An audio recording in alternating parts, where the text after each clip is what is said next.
Jiu-Jitsu in Queensland wasn't built in stadiums. It was built in small rooms, on worn mats, by people who kept showing up. And it was shaped on the competition circuit, weekend after weekend, match after match. Over time, those rooms became academies. The students became coaches, and a community took shape. This series is an archive of that journey. The gyms, the philosophies, the challenges, the wins, and the circuit that connects them all. Not just who won the medals, but who built the rooms, where it all started. This is Australian Jiu Jitsu, the Queensland chapter.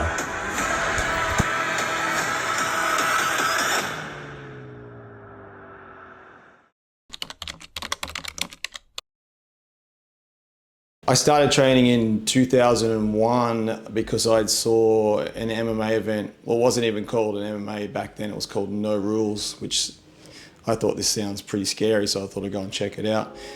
And I saw it, and I saw a lot of the guys that were winning started winning because they were doing jiu-jitsu. So I looked up this thing called Brazilian Jiu-Jitsu and I started training it. There was a thing called the Yellow Pages back then, and I looked in the Yellow Pages and it had literally 2 signs for jiu-jitsu, so I just went to one and it was a Japanese jiu-jitsu. But after that, I did that for a little while, and then I saw a little flyer that was up in a little fitness studio.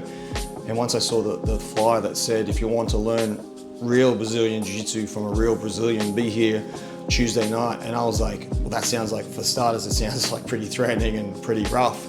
But I thought, I'll give it a shot, I'll see how bad could it be. So I went there on that Tuesday night. My first class of Brazilian Jiu-Jitsu was quite the story. I went to a fitness studio because I saw a flyer, and I turned up. I was scared, I was petrified, and I turned up and the coach was literally having an argument on the phone to a judo guy who he'd borrowed the mats from. And afterwards, he was a little 65-kilo Brazilian guy, and I went upstairs, and as I walked upstairs I realized that half the guys upstairs were like 100+ kilos, because then I realized they were all bouncers from nightclubs I'd probably entered. And when I went to there, I trained. It was like probably a 45-minute classic Brazilian warm-up. We did the technique, and then we probably did, like, I'd say what people call specific training now. And then we rolled with everybody in the gym.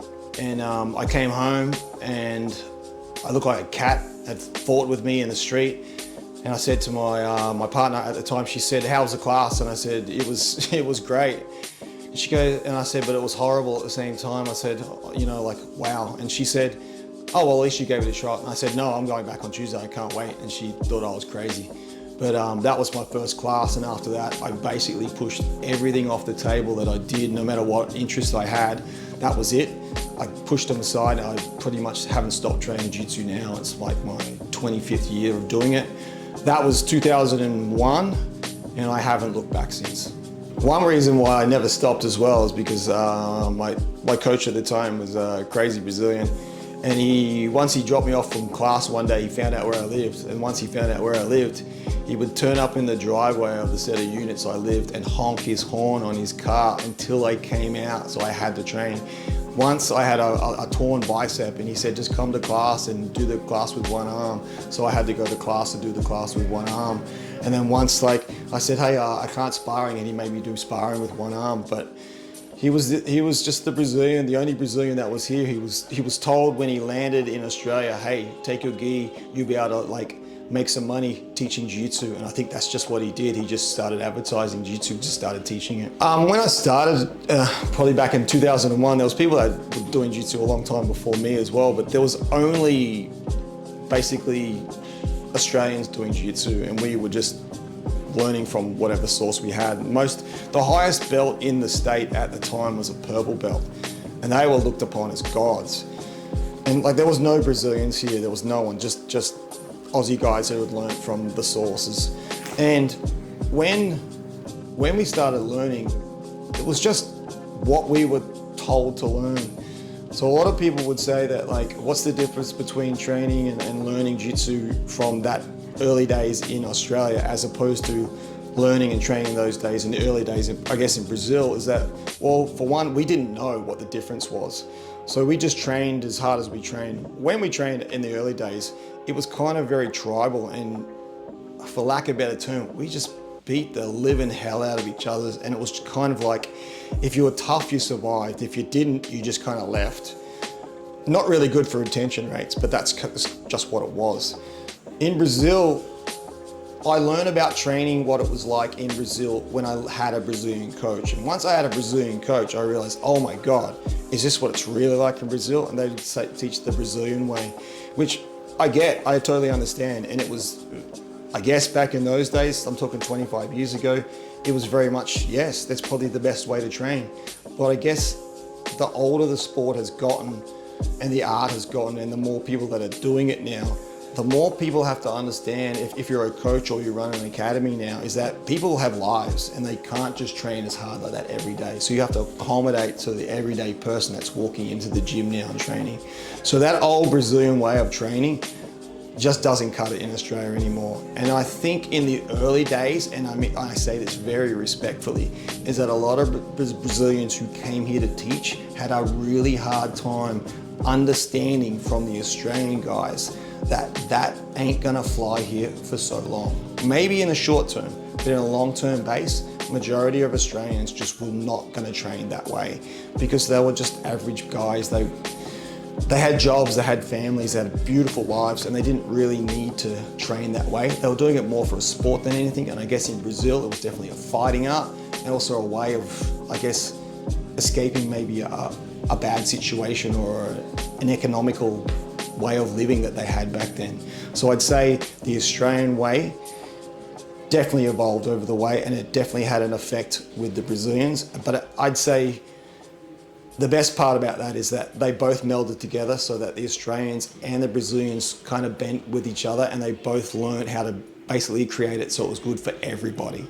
When I started as well, like I guess when you start training jiu-jitsu, eventually you're like, I'm gonna compete, I'm gonna give it a shot. And I think I was a white belt when I was first given the opportunity to compete, and I purely competed only for myself, just to test my skills. It was never to be a champion or anything like that. I just want to learn and improve. So me competing was always about just how can I learn from my mistakes or things I was doing right or things I was doing wrong that I could bring back to the academy and make myself better. It was never to be a champion at all. It's never been my focus. But I remember in the early days of competition, it was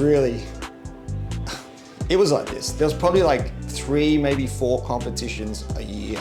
And I mean a year. So if there was a competition, you pretty much signed up for every competition. Unlike now, where there's a competition, I think, nearly every 3 weeks, which is, it's fantastic, it's amazing. But back then, the competitions were really ghetto, I have to say. It was just throw some mats down in a hole somewhere, someone sits on a table, and they just flip a piece of paper over with scoring cards. They didn't even have any electronic scoring. It was just pieces of paper and a goddamn egg timer. That's how barbaric and old it was. But it was what we had at the time, and we didn't really care. We just wanted to compete, and it was really good to see everyone from every other gym. But it was definitely competitive. The level back then as well in jiu-jitsu, I guess because it was limited availabilities to accumulating the techniques. So if all you learnt was from a coach, and like I said, the highest coach that I saw around was a purple belt at the time. And if you learnt from that coach, they learnt from somebody else, or it was a visiting person, or they traveled a little bit. The best level that we ever had was if there was a visiting Brazilian or something from another country, or an American wrestler or someone that had some knowledge and traveled or had accumulated some DVDs or something, and they showed you moves. But I guess there was no internet. There wasn't even the internet when I started, so there was no way of finding out techniques. I had to order a magazine from America, and it was $17 back in I guess 25 years ago. $17 is probably a lot of money nowadays. But I didn't care how much it cost, because I was like, I just want some new moves to learn. And that was it. We would just try and learn as much as we could. But nowadays, especially with social media, you can literally acquire techniques and a skill set incredibly fast now, and you see that progression on the mats all the time as well. The level is changing, the game has changed. People are so good right now. White belts are just wiped the floor of white belts from 25 years ago. Black belts today would just destroy black belts of 25 years ago. And I say this respectfully, but it's just a different time. But you need those foundations to be where they are. The sport has grown so much and the techniques have grown so much now. So much so because of the people that laid the foundation before us. So I think respect should definitely be shown there as well. There's that age-old debate too of like old school versus new school or modern jiu-jitsu, as well, as people will say, like, which is better. And I think truly it's ironic that I can say this because I've been old school jiu-jitsu and now I am modern school jiu-jitsu, as they would say that. So I've had both schools, and I'd say the first 10 years of myself doing jiu-jitsu was very like old school jiu-jitsu. And then I went to Japan on a trip, and I never looked back after that because I saw some jiu-jitsu and grappling that I'd never seen before. And I started going, what is this? And then I also started getting some DVDs and so forth as well out of Brazil, and also imported from Japan as well. And I made multiple trips to Japan, and then started making multiple trips to America as well to sort of upskill myself. But I would say modern jiu-jitsu, some people are gonna like hate me for saying this, but modern jiu-jitsu isn't better than old school jiu-jitsu because you need a foundation for anything to grow on, and these people paved the way, and old school and basics will always get you, they'll always get you the win, and you'll always be able to survive with old school jiu-jitsu. But if old school doesn't identify and just dismisses modern jiu-jitsu, then that's where old school sort of falls away.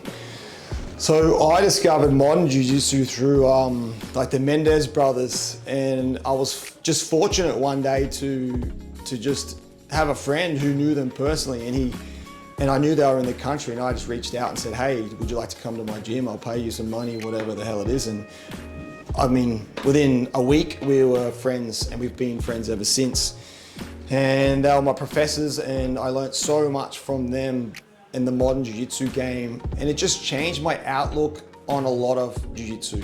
I wouldn't say it changed my basics and my foundation from old school jiu-jitsu.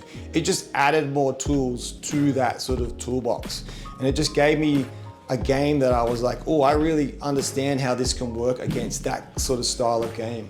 So I wouldn't say that like old school jiu-jitsu or modern jiu-jitsu is neither better or worse. I would just say they both have their place, and in my opinion, you should probably learn both, because if you're, especially even if you're an older guy, like I'm in my 50s now, and I got a bunch of students that are in their 50s, but I will still teach them variations of modern jiu-jitsu to add to their foundations of their old jiu-jitsu, old school jiu-jitsu, because they can trick the young guys out so much when the young guys might not think that they know these new school tricks, but they do. So I think a lot of modern jiu-jitsu has a very, very, very valid spot in the sport. And I've got one saying too in jiu-jitsu that rubs people up the wrong way every now and then. I always say, if you don't evolve, you become extinct like dinosaurs. It's the same with the art. You have to evolve with the art as well. The biggest change I've seen in jiu-jitsu over the years since 2001 has probably been that when I first started, there's probably about maybe 5 gyms, 4 or 5 gyms on the Gold Coast. Now the biggest joke is that like we're like the Southern California of Brazilian Jiu-Jitsu in Australia, because we have so many gyms on the Gold Coast. It is ridiculous. Say 5 gyms on the Gold Coast 25 years ago. Now there's probably 5 in this same suburb alone. I mean, some people might say that it's sort of overpopulated, but what's worse? Would you rather have like a small niche amount of people in the world doing jiu-jitsu, or everybody doing jiu-jitsu? I mean, we got into this art for a reason, do you know what I mean? We love it. And when you do something, all you want to do is tell everybody else how awesome it is. I mean, when I first started training jiu-jitsu, you put a jiu-jitsu sticker on your car and no one cared in the neighborhood. And now I go down the end of my street and I can see like 2 or 3 different gym stickers on a car, which is unreal. It's so good. That means everybody around you is starting to do jiu-jitsu. You meet somewhere now, they know what jiu-jitsu is. Like 20 years ago, you had to tell them, you know, it's that thing they do on the ground in the UFC. Now you just tell them you do Brazilian jiu-jitsu. Everybody knows what it is. So the growth of it in this state alone is huge. And I guess to be a little part of it back then and to still be a part of it to this day is kind of, it's an honor. I really enjoy being part of it. The role of like the Queensland Brazilian Jiu Jitsu circuit and what they've done for the art and the competition scene locally and even in the state, a whole state alone is huge. It's huge. I remember their first competition and it was just smaller and gradually got bigger and bigger and bigger. And it was like once every couple of months. Now there's one like every month. And the best part about that is that means, again, that more and more people are doing it. I would say the integral part that Daniel and the guys who run the Queensland Brazilian Jiu-Jitsu circuit have done is they made it professional in that part. They came out with great mats, the scoring system, literally looked like an IBJJF competition, something we'd seen on pictures and videos, but we'd never experienced. And now they've made it professional, basically. So your friends can come to a competition now and it legitimately looks like a legitimate sport. I think that's the most important thing. They brought legitimacy to the art as opposed to in the early days, maybe people thought it was kind of a little bit thuggish and rough, and it was rough around the edges, but now families are there all day. Kids run around all day. It's more than like a half-day event. When I first started, it would go for probably maybe 4 hours. Now it's like 2 days half the time. So I'd say the impact that the Queensland Brazilian Jiu-Jitsu circuit has had on the scene is probably #1 in my opinion. It's the best thing that's ever happened to Jiu-Jitsu in the state. The advice I'd give to young people starting or anyone starting Jiu-Jitsu nowadays is, particularly the young 20-something, they always come in pretty hot straight off the bat. I guess because they see the most exciting jiu-jitsu now on social media all the time. So what they see is exciting moves. They don't see boring moves. They don't see the horrible part of jiu-jitsu. The one thing I would ask for people starting is to say, ask yourself, how long do you want to do this for? Do you want to do this for a short time or do you want to do this for a long time? If you do this for a short time, yeah, you'll probably come out the gates, and most people, I find, if they do it for a short time, they get injured because they want it now. They want the skill set now. They want the experience now. They want the accolades now. It's pretty hard to be a long time in this game. So anyone I always say who's an acquired, like black belt and above, they've been in the game a long time. So it's not even about like that they're a black belt. It's about the experience that they have and what they've acquired along the way. The stories they can tell, the skills they can tell, even just the morals in the academy they can bring to you. The experience, the knowledge, the advice that anyone above you in the gym brings to you, listen to it. All right? Don't listen to your white belt friends. Listen to the older belts in the gym. Pick the old guy in the corner who doesn't say very much and go and ask him about something because he's had a lot of time to tell you the stories. He's made a lot more mistakes than you've made. Best advice I'll give you if you're first starting out is this. If you're going to be in a short time, just know you'll probably come out guns blazing crazy. If you want to be in a long time, take your time, step by step, listen to the coaches, don't rush things. This is not a young man's game because young men that get so excited don't last. You got to be really concerned when there's a bunch of old guys around you that are still here on the mats more than you. That says a lot about why and how hard this art is. If you don't like the bad and the shitty parts of jiu-jitsu and the horribleness of jiu-jitsu, I believe you don't deserve the good parts of jiu-jitsu. So no, as hard as it's going to get, it gets easier. It doesn't get easy.